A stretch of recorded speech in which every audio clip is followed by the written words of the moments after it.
පස්සේ නායකතුමා රනිල් වික්‍රමසිංහ මැතිතුමා මොන වගේ අදහසකද ඉන්නේ ඒකේ සාර්ථකයි කියලා එතුමා කියන්නේ මොන වගේ මතයකද එතුමා ඉන්නේ?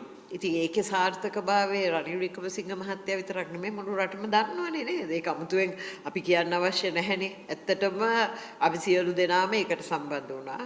සහයෝගය දැක්වුවා. අපි පුද්ගලයෙක් සම්බන්ධයෙන් නෙමෙයි. නමුත් අපි මේ රටේ අද ඇති වෙලා තියෙන තත්ත්වය පිළිබඳව සහ මීට ඉස්සෙල්ලා 2024 මේ ජනාධිපතිවරයා සැප්තැම්බර් 21 වෙනිදාට ජයග්‍රහණය කරන්න ඉස්සෙල්ලා ඒ තිබිච්ච මතවාදයත් අදත් තියෙන රටේ වෙනසත් එක්ක තමයි අපි හිතන්නේ මේක මේ සම්බන්ධයෙන් රට දැනුවත් කිරීම අපේ වගකීමක්. මොකද 2000 අපිට මතකයි 2020 මහමැතිවරණ ඉවර වෙච්ච ගමන් එදා ලක්ෂ 3ක් ගත්ත ජනතා විමුක්ති පෙරමුණ 21 කොවිඩ් එනකොටත් ඒගොල්ලෝගේ සංවිධාන කටයුතු පටන් අරන්. ඉතින් ඇයි අපි පටන් ගත්තාම මොකද්ද තියෙන ප්‍රශ්න කාටවත්?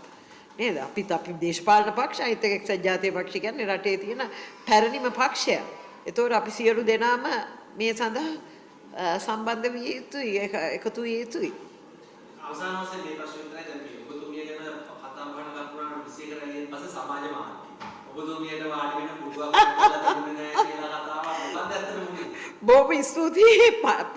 ඒකට මම කවදාවත් පුටු පස්සේ ගිය කෙනෙක් නෙමෙයි. පුටුව මගේ පස්සේ ඇවිල්ලා තියෙනවා. මං කිසිම දවසක 2015 රනිල් වික්‍රමසිංහ මහත්තයා කැබිනට් මණ්ඩලයට මාව පත් කරනකන් මම දැනන් හිටියේ නෑ මට කැබිනට් මණ්ඩලයේ පුටුවක් තියෙනවා කියලා.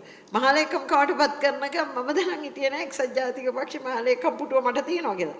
හැබැයි මම පුටුවක් නැතුව හැමතැනම හිටගෙන හිටපු කෙනෙක් මේ තාක් කාලයක්. ඔයගොල්ලෝ මතක නම් එදා රනිල් වික්‍රමසිංහ මහත්තයා බන්ධනාගාරගත කරපු වෙලාවේ 22 24 වෙනිදා අපි සියලුම පක්ෂවල මේ